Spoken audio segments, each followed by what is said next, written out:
Alexander سولزینٹزن ایک روسی novel نگار تھے۔ ان کی وفات ابھی چند سال پہلے ہی ہوئی ہے۔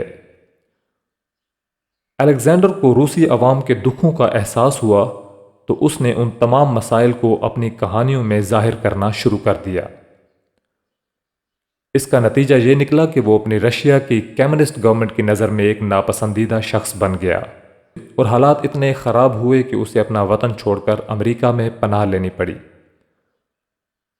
وہ امریکہ کی ایک بستی ورمونٹ میں خاموشی کی زندگی بسر کرنے لگا اور اپنے خیالات کو کتابوں کی صورت میں مرتب کرنے میں مصروف ہو گیا۔ یہ بات مئی 1982 کی ہے کہ سولزینٹزن کو امریکی حکومت کا ایک دعوت نامہ ملا۔ اس کے اعزاز میں واشنگٹن کے وائٹ ہاؤس میں ایک سرکاری تقریب کا اہتمام کیا گیا تھا، جس میں دوسرے معزز لوگوں کے علاوہ امریکہ کے صدر بھی شریک ہوتے۔ اس کے علاوہ امریکی صدر ریگن اور سولزینٹزن کے درمیان 15 منٹ کی ایک خصوصی ملاقات بھی شامل کی گئی۔ سولزینٹزن نے صدر امریکہ کے نام 3 مئی 1982 کو ایک جوابی خط لکھا۔ اس خط میں اس نے اس تقریب میں شرکت کرنے سے معذوری ظاہر کی۔ اس نے لکھا، "The lifespan at my disposal does not leave any time for symbolic encounters." اس نے لکھا کہ زندگی کے جو مختصر لمحات میرے پاس رہ گئے ہیں وہ مجھے اس بات کی اجازت نہیں دیتے کہ میں رسمی ملاقاتوں میں اپنا وقت صرف کروں۔ دوستو، سولزینٹزن کے سامنے ایک محدود مقصد تھا، یعنی ایک نیرو گول تھا، اور وہ یہ تھا کہ روسی عوام کی دکھ بھری زندگی کو ناول کے انداز میں پیش کرنا۔ اس مقصد نے اس کے اوقات پر اتنا قبضہ کر لیا کہ اس کے سوا چارہ نہ رہا کہ وہ امریکہ کے صدر کی دعوت کو بھی رد کر دے۔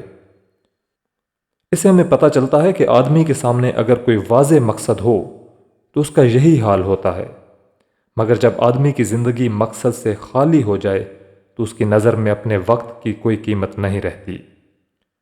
وہ اپنا اندازہ خود اپنی رائے سے کرنے کے بجائے دوسروں کی رائے سے کرنے لگتا ہے۔ وہ رسمی جلسوں اور تقریبات میں رونق کا سامان بنتا رہتا ہے۔ وہ اپنے لیے جینے کے بجائے دوسروں کے لیے جینے لگتا ہے، یہاں تک کہ اس کی عمر پوری ہو جاتی ہے۔ بظاہر مصروفیتوں سے بھری ہوئی ایک زندگی اس طرح اپنے انجام کو پہنچتی ہے کہ اس کے پاس ایک خالی زندگی کے سوا اور کوئی سرمایہ نہیں رہتا۔